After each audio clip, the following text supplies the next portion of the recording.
seeing it as a call to love that person with all my heart, like it's a giant billboard with the words, "This is your chance" on it.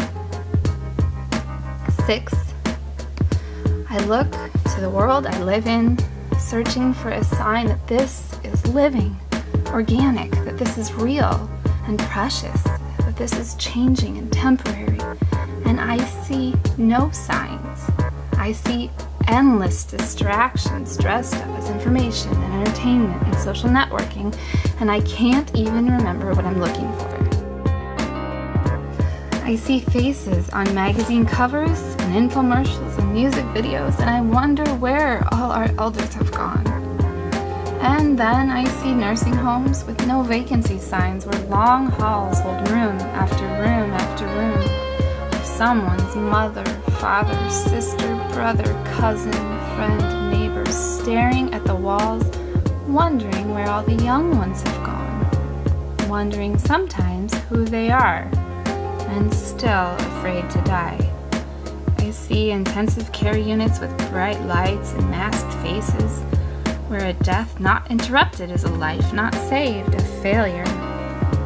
And a victory over death ensures one less patient lost, one less account closed, and one more round of the painful suffering and fearful uncertainty that occupy that patient's final days, weeks, months of life. And I see funerals tucked nicely away behind closed doors, where death is either dressed up as sleep with paint and injections and other disguises, or handed to the next of kin in a box, sterilized and lemony fresh with a shiny bow on top if you're lucky. And now, listen. Yes, it's morbid. Yes, it's disturbing. It's dark and twisted. Yes, it's morose. But it's not death I'm referring to, nor dying. It's the life and the living we submit ourselves to when we don't allow death into the room. Oh, okay, I'll come clean. I lied. That person that I invited to this conversation on death, that person did not scoff. That person did not laugh. That person did not scowl. That person and every other person I've invited into this conversation with an open heart and an open mind looked me in the eye and took my hand and thanked me for letting them be who they are, a person who will die and who has one chance to do it and who has one chance to live because of it.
The other day, I invited someone to join me in a conversation about death.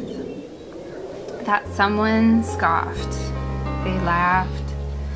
They scowled. I waited. "That's a little creepy, don't you think?" they asked. "I mean, how morbid can you be? What's wrong with you?"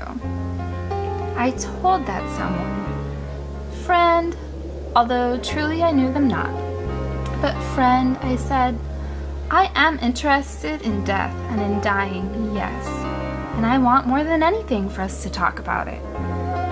But this doesn't come from a morbid place, no. My interest all but stops when death appears. No, my focus is on life and on the living, and what death means to those." If this sounds contradictory to you, allow me to share some examples. 1. A focus on the closeness brought to relationships of all kinds when two people talk about their feelings surrounding death, an experience that invariably unites any two people on earth. 2. I worry about the crushing fear I see people suffering through as they approach their own death after a lifetime of seeing death as the enemy, if seeing death at all. 3. I worry about the elephant in the room, not just haunting the adults who choose not to talk about it, but also haunting and often terrifying the children who see it and who know they're not to mention it, and who are left to their imaginations to explain why. 4. I look to my own death, seeing it as a call to live my life fully, like it's a giant billboard with the words "You are alive" on it. 5. I look to the death of each person in my life, seeing it as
Boo! I didn't clear that with Eileen first. Good morning. My name is Lizzy Powers, and welcome. Whether the Unitarian Church of Evanston is your spiritual home, or you are seeking comfort and connection in uncertain times, we are grateful you are with us. We are an inclusive and welcoming community seeking truth in love and striving to nurture the human spirit for a world made whole. We are guided by our principles and values, which remind us in every moment and through every challenge that each of us is worthy of love and that we are all connected through the vast and beautiful web of existence. Together, let us remember our kinship with one another, and may we hold one another in heart and mind with tenderness and careful attention. There are many links of connection in the comments section of the YouTube live stream, including the order of service credits, ways to support our mission, and to be added to our email newsletter list.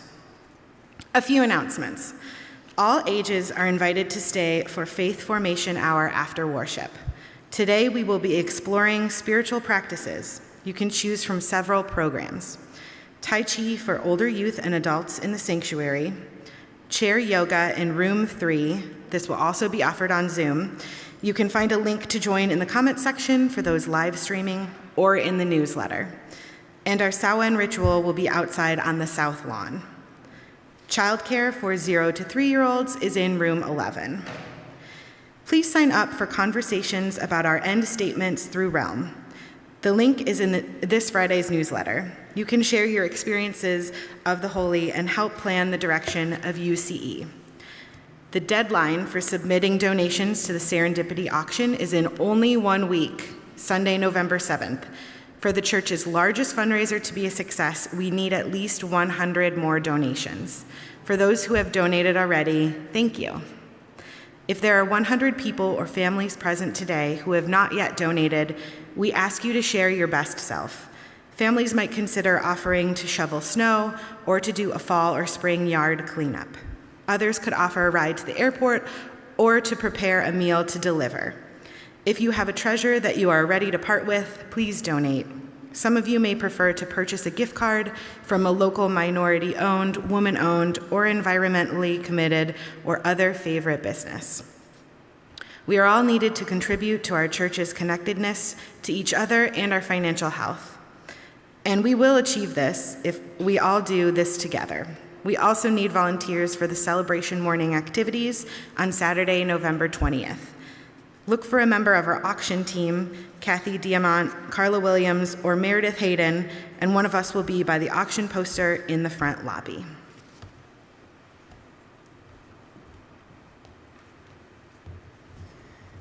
Good morning. We begin our worship with this opening reading by Alex Klingenberg, UU minister and poet in Massachusetts. Again and again, I choose autumn. I breathe in a new vision of coming home full, of finding peace on the inside of things, to drop into my life, to drop into it fully.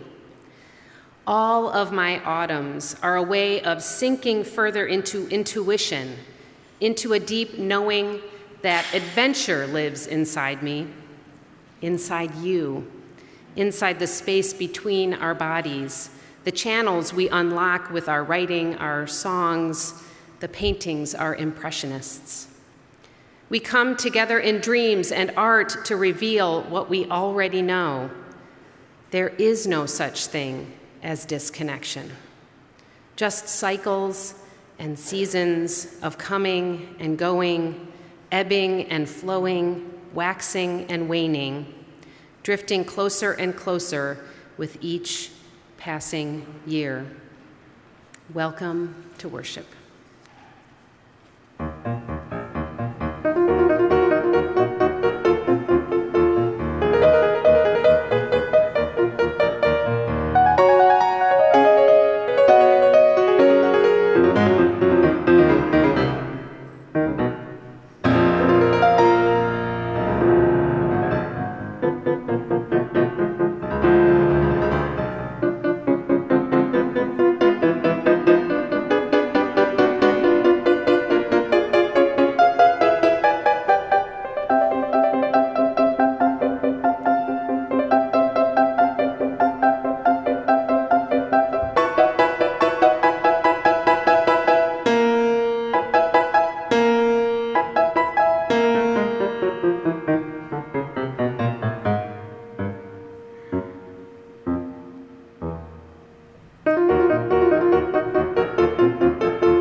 The Unitarian Church of Evanston sits on stolen lands. The traditional and current homelands of the Council of the Three Fires, the Odawa, Ojibwe, and Potawatomi nations. Many other tribes, such as the Miami, Menominee, Ho-Chunk, Sac, and Fox, have and continue to call this area home.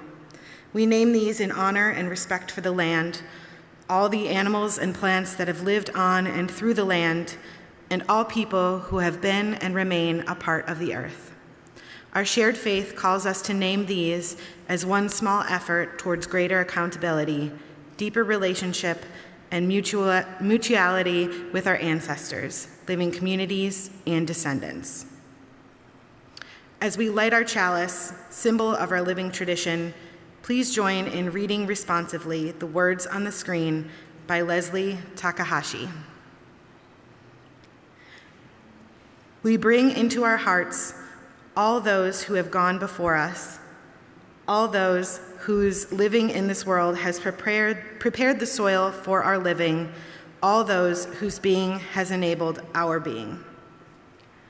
Let us remember those whose existence is seated in our lives today, not only those who are our physical descendants, but also those whose spirits inherit the love we sow, the hope we reap, the promise we harvest.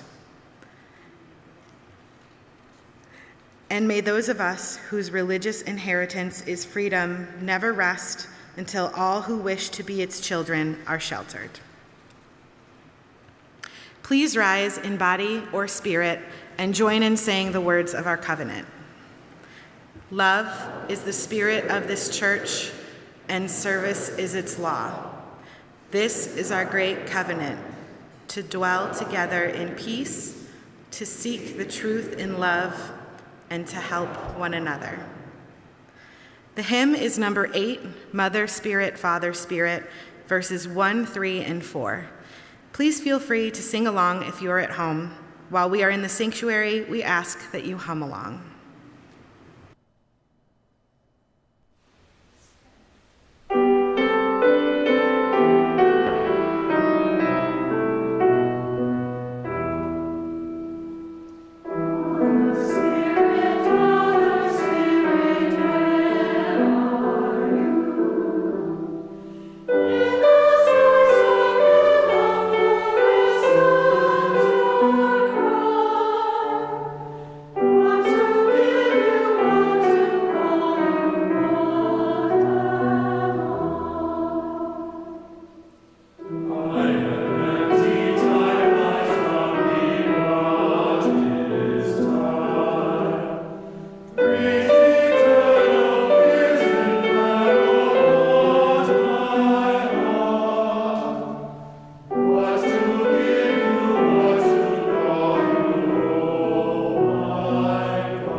Did you know that Illinois is the second most Halloween decorated state in the country?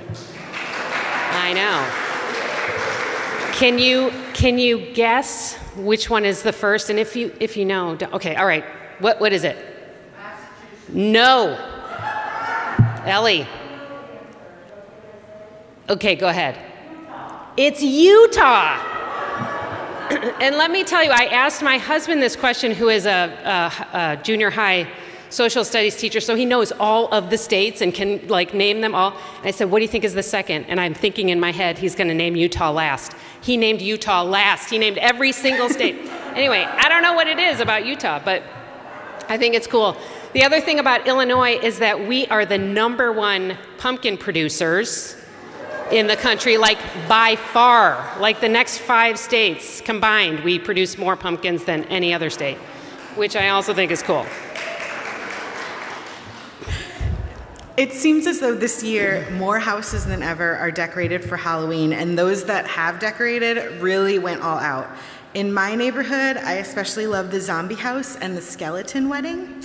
Reverend Eileen and I made this video of some of our favorite spooky houses in our neighborhoods.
This is all one house, by the way.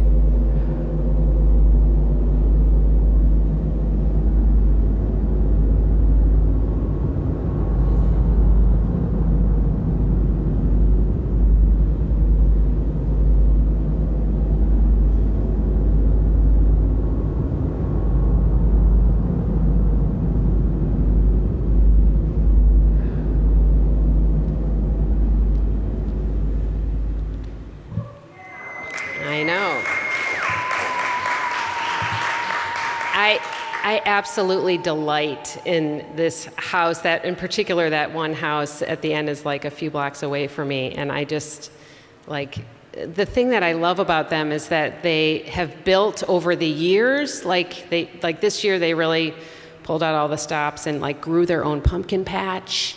And they had this like covered bridge that you'd walk across, and it was all wobbly.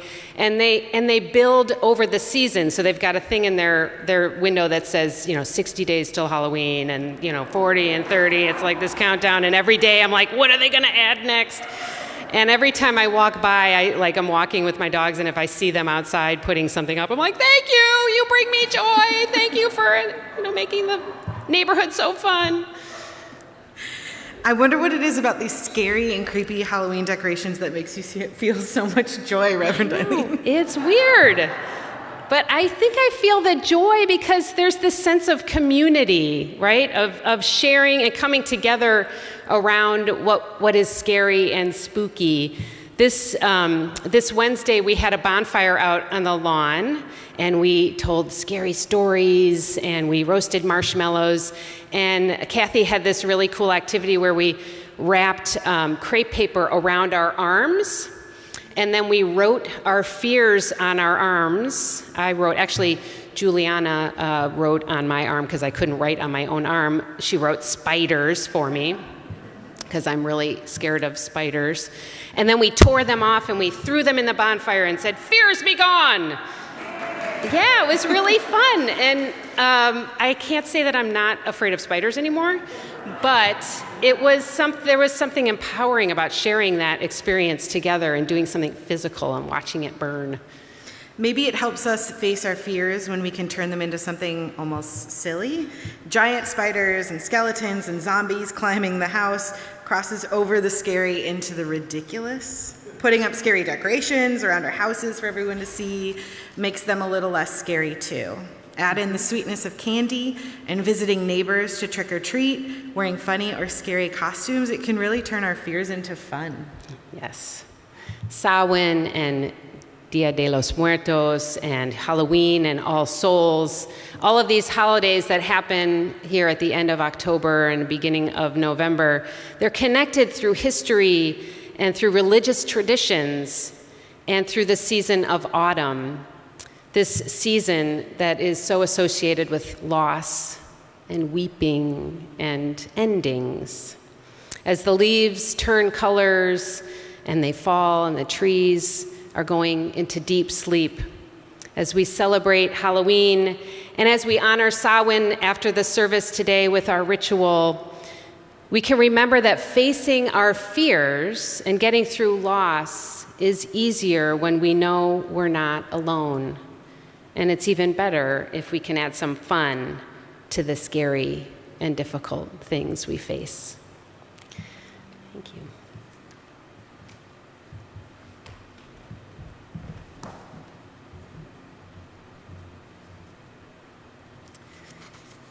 Each Sunday, we hold space for the joys and sorrows of those gathered here, honoring the struggles and the triumphs, the brokenness and wholeness that is woven into the human experience.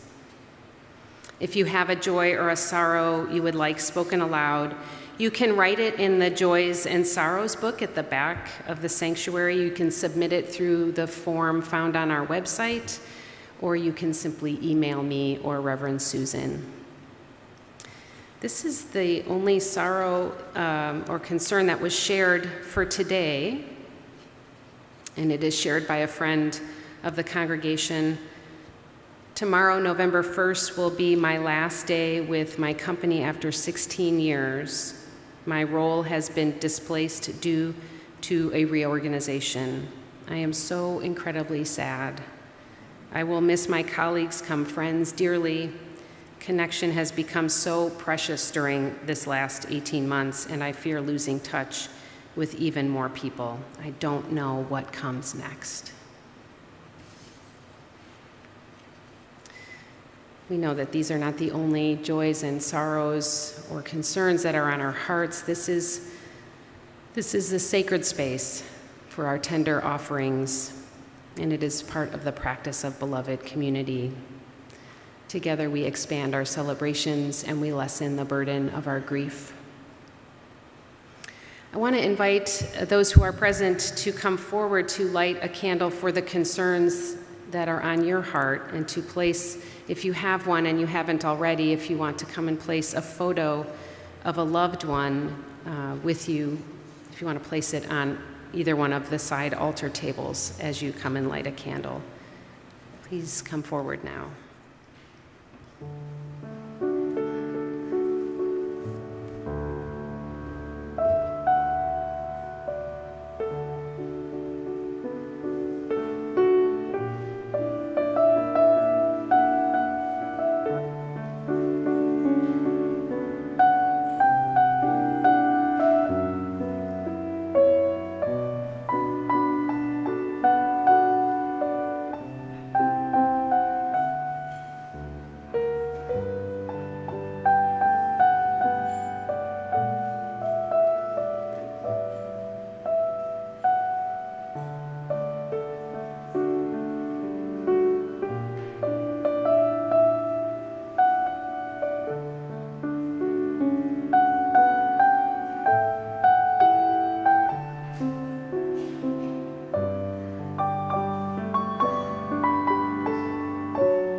I invite you to join me in this prayer, calling upon our ancestors.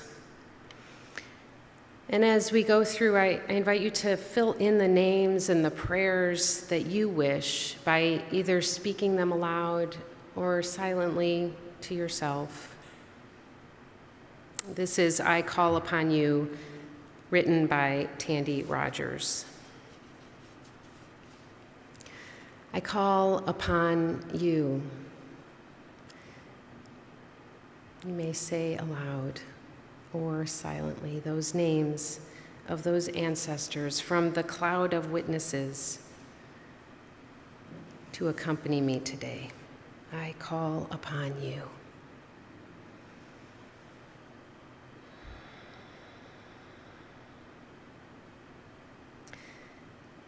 You teach me. Name the values or the lessons that you've learned from this dear ancestor. You teach me.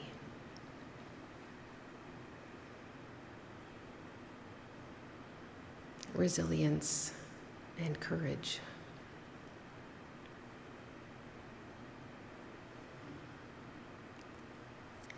And today, I am called to, what is the action or the mission or the purpose that this ancestor calls you to?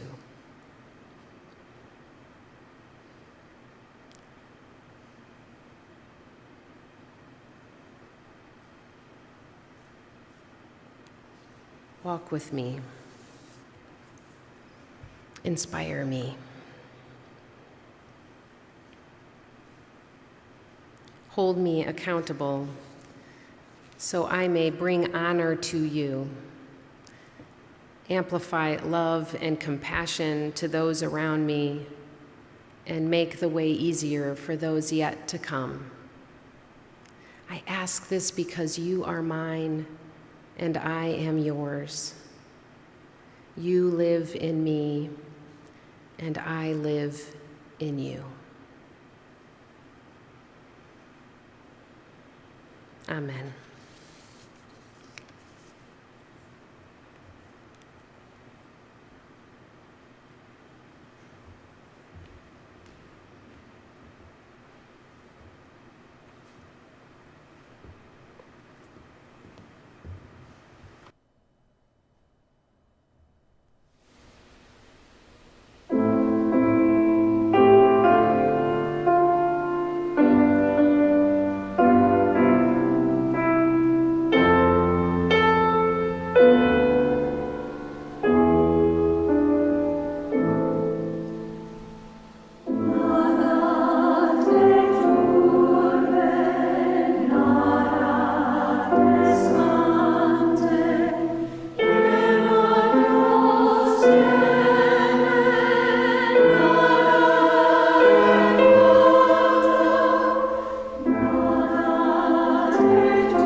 As we say in our covenant each Sunday, service is our law.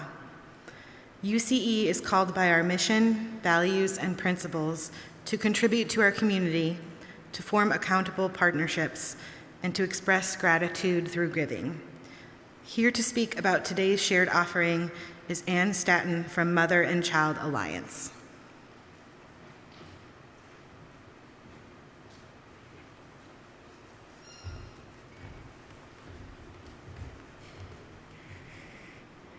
Good morning. Thank you for having me here. I have very strict time guidelines. I'm the executive director of the Mother and Child Alliance, and we are dedicated to preventing the transmission of HIV from moms to babies. You might not know this, but we can prevent up to 99% of cases. Illinois also ranks towards the very top of all states that are doing this work with very seamless efforts. Part of that work is meeting the moms where they're at, acknowledging their barriers, holding their hands through the things that they need, going to clinic, taking medicine, and doing what they need for their babies. In this past 2 years of the impact of COVID, single and Black women and mothers have been the most impacted by this. They were the first ones to lose their job. They've been working on the front lines, and they are responsible for making sure that their kids attend school remotely. This is very difficult given the loss of income and the very present digital divide that exists. Through our work, we make sure that moms have computers, laptops, desktops, and make sure that they get to their appointments, have food, extra food and more food, trips to their WIC appointments, extra formula, and all these things to make sure that nobody falls through the cracks. All services are offered for free, and all services are delivered with dignity and respect above all. I'm wearing a little button today that says Black Mamas Matter.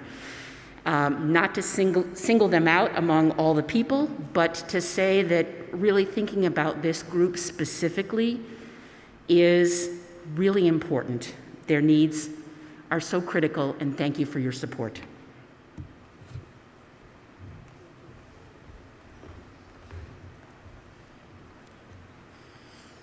Thank you, Anne. If you're joining us from home or in the building, you may text to give, mail in a check, or give from our website. If you write a check, please indicate in the memo line if your check is for the shared offering, pledge, capital campaign, or some other giving. If you're here in the building, if you have money for the collection plate, please raise your hand and an usher will bring you the collection bowl or box. Please give as generously as you are able, and may what you give bring you joy.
Thank you for your generosity.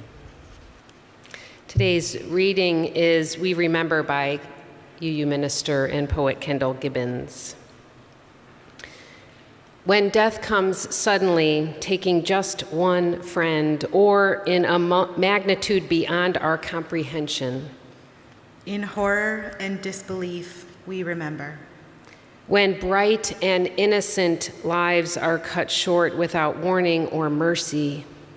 In agony and outrage, we remember. When a long life closes with honor and thankfulness. In reluctant submission and gratitude, we remember. When bereavement and loss seems to be everywhere we turn and the world goes dark. In emptiness and pain, we remember. When help and comfort must be given to the afflicted and the work of our hands is needed. In duty and sacrifice, we remember. When arrangements must be made and the severed threads bound up. In ritual and custom, we remember. When it feels that nothing matters and life as it once was seems distant and unreal. In sorrow and numbness, we remember. When grief comes upon us in waves and the helpless heart overflows. In sadness and aching tears, we remember. When words at last become meaningless and the only peace lies inward. In silence and solitude, we remember. When communities come together and the hurt is shared. In mutual comfort and consolation, we remember. When a strain of music or a familiar image brings a gentle, wistful smile. In tenderness and nostalgia, we remember. When the spirit of life beckons us to lift our eyes to all that remains true and good. In dedication and trust, we remember.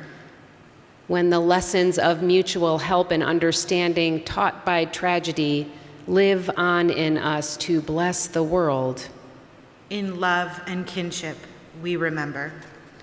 When we come to honor those we have lost by learning to cherish more dearly those around us. In generosity and gratitude, we remember.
So I invite the children now, if they'd like to, children pre-K through 6th grade are welcome to go with Kathy to room 3 for heads, hearts, and hands. Parents then can pick them up in room 3 after the worship service.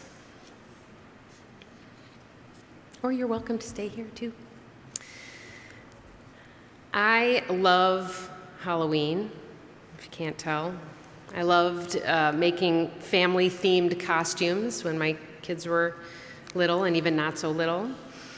I love carving pumpkins. I love the fall weather. I love candy.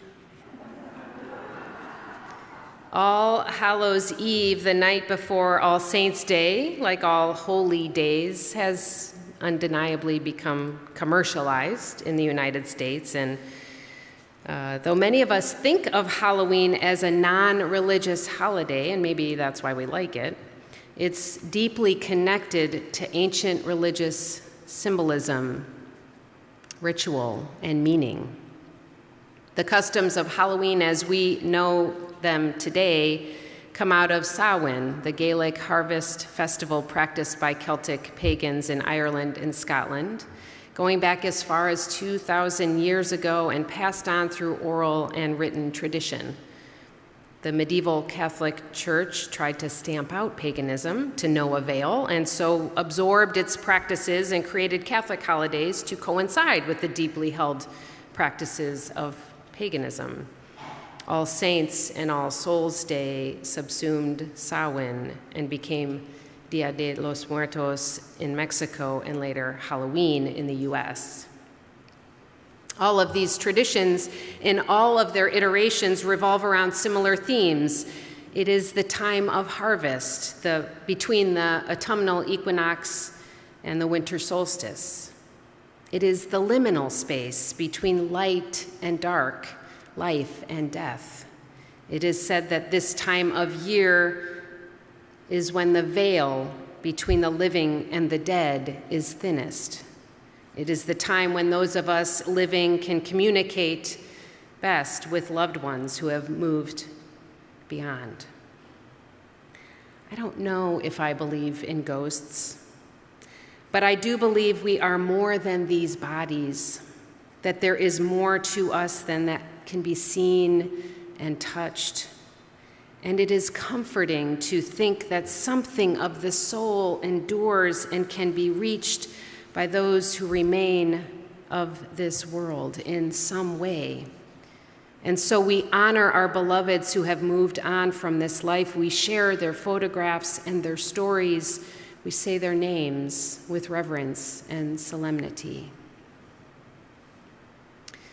At this time of year, as Lizzy and I talked about in the Message for All Ages, it becomes more possible to befriend our fears through fun and community. Halloween and Samhain and All Souls Day are ways for us to face possibly the most universal and consuming of all fears, the fear of death, our own and of those whom we love.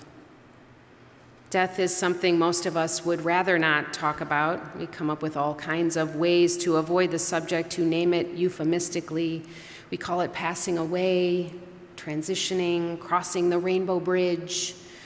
Yet death is an absolute inevitability. What is variable is the when and the how we die.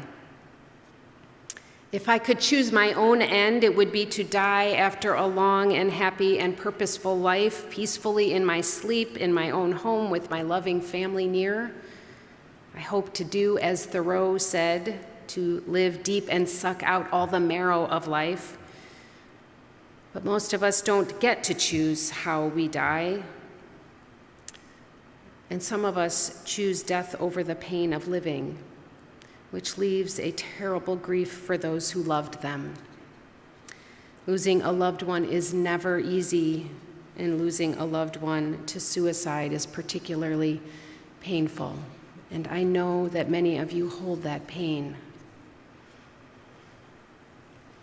If you are feeling at the end of your rope, know that you can always call me. You can call Reverend Susan. You can call a Lifeline, 1-800-273-8255, or you can call the NAMI helpline, 800-950-NAMI. You are not alone. Death is said to be the great equalizer, but it is a false equivalency to say that we all die equally.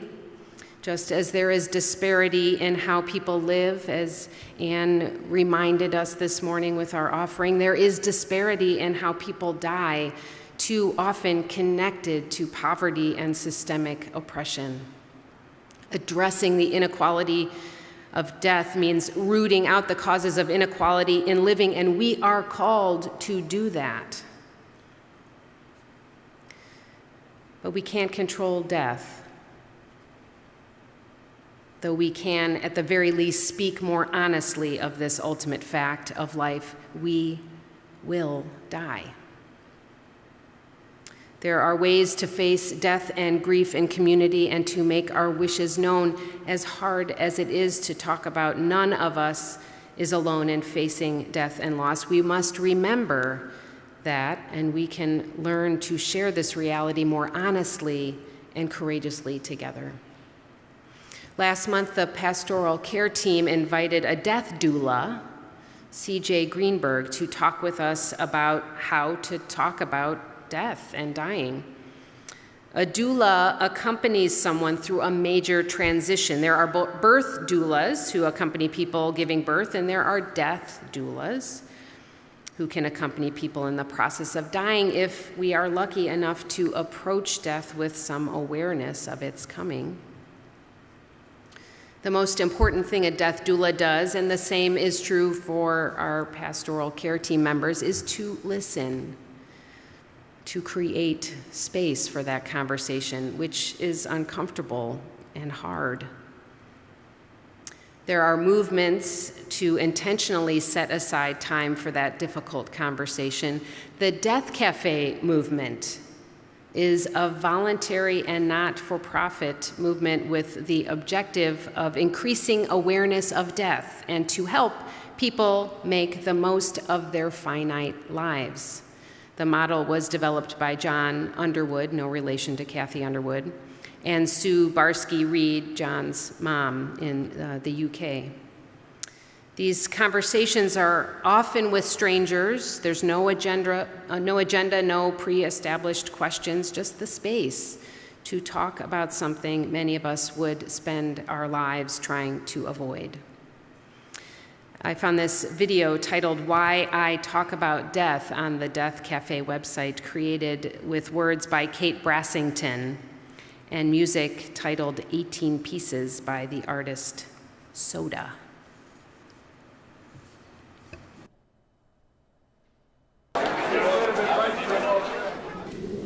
The other day, I invited someone to join me in a conversation about death. That someone scoffed, they laughed, they scowled, I waited. "That's a little creepy, don't you think?" they asked. "I mean, how morbid can you be? What's wrong with you?" I told that someone, "Friend," although truly I knew them not, "but friend," I said, "I am interested in death and in dying, yes, and I want more than anything for us to talk about it. But this doesn't come from a morbid place, no. My interest all but stops when death appears. No, my focus is on life and on the living and what death means to those." If this sounds contradictory to you, allow me to share some examples.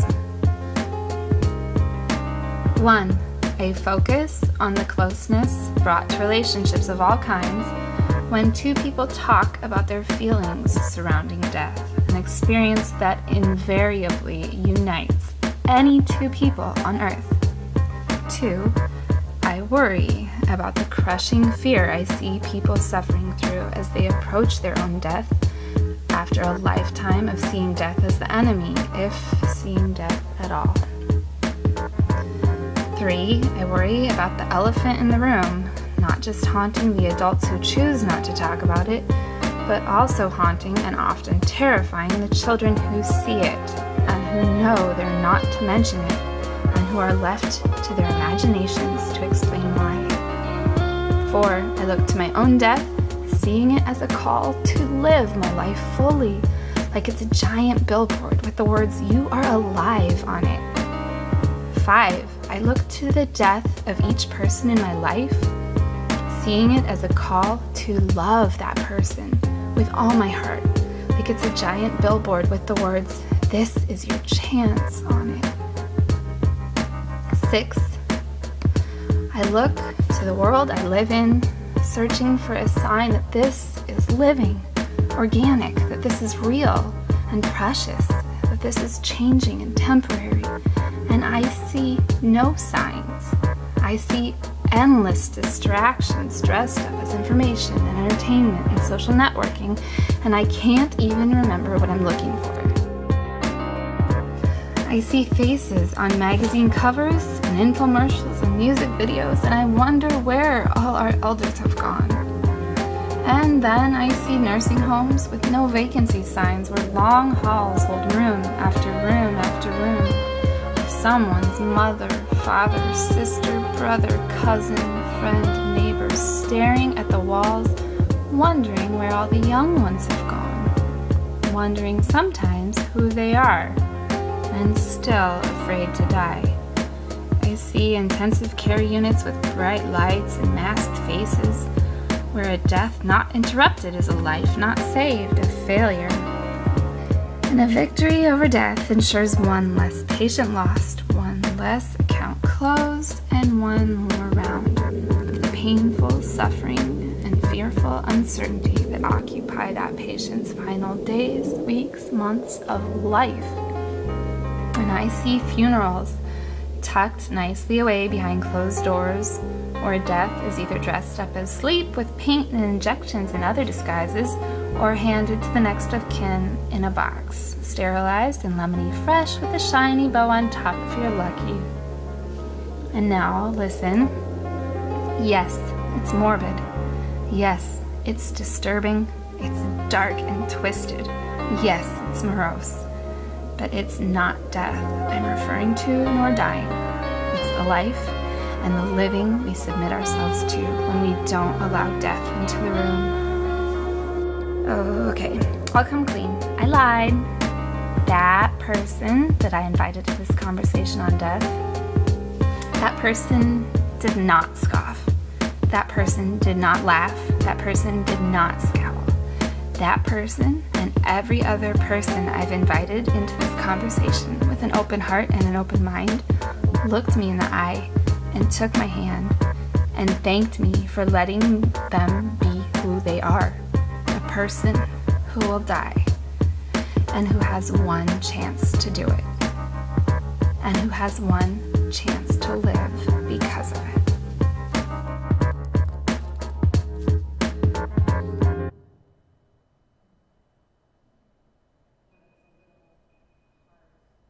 To hear, and I apologize for that.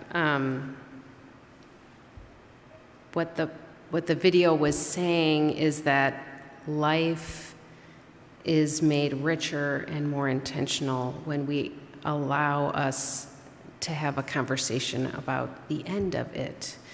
Birth and death are a cycle life endures, and to share a fear is to remove its power.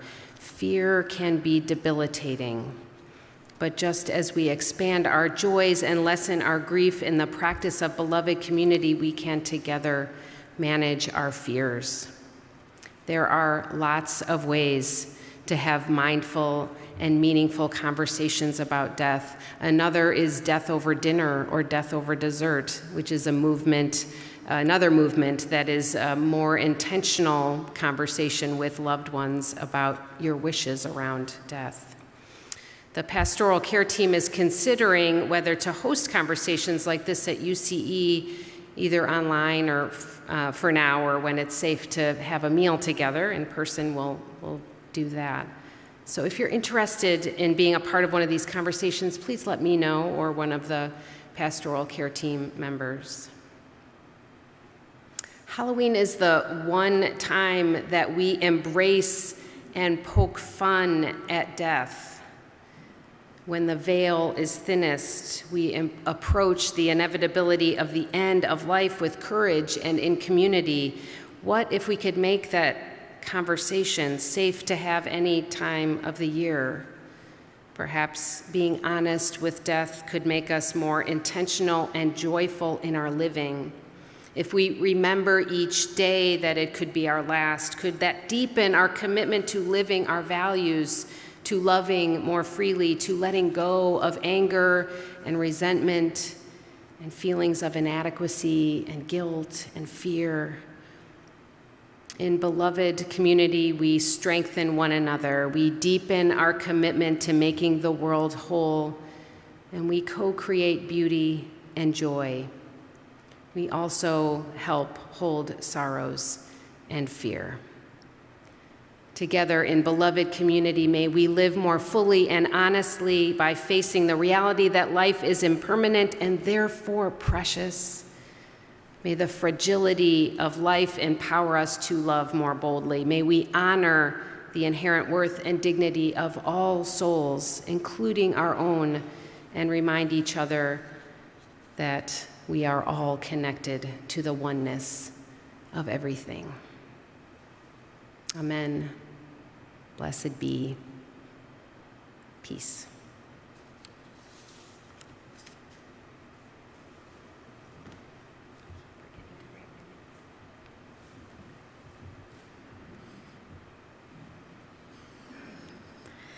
Before we extinguish our chalice, a reminder that all ages are invited to stay for Faith Formation Hour after worship.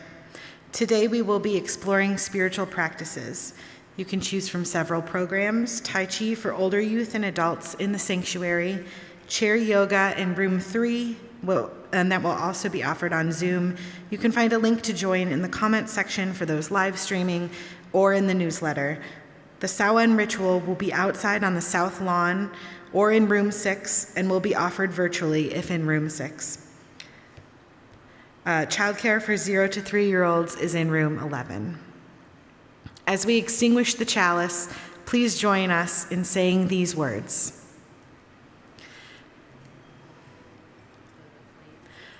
Though the flame is extinguished, we carry with us the warmth of community, the light of truth, and the fire of commitment until we are together again.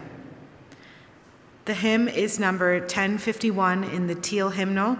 Please enjoy this version created for General Assembly in 2020 and featuring musician Dr. Issei Barnwell.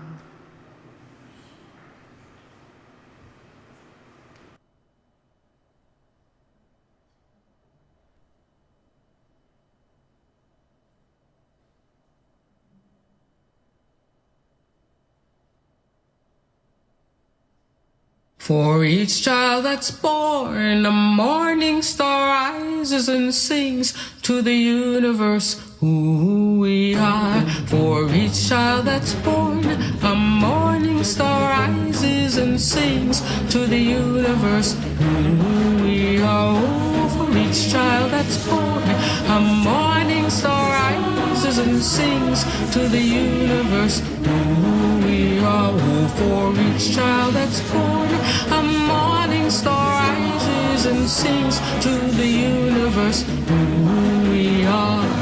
We are our grandmother's prayers, and we are our grandfather's dreamings, and we are the breath of our ancestors. We are the Spirit of God. We are mothers of courage, fathers of time, daughters of dust, and the sons of great visions. We're sisters of mercy, brothers of love, lovers of life, and the builders of nations. We're seekers of truth, keepers of faith, makers of peace, and the wisdom of ages. We are our grandmother's prayers. We are our grandfather's dreamings, and we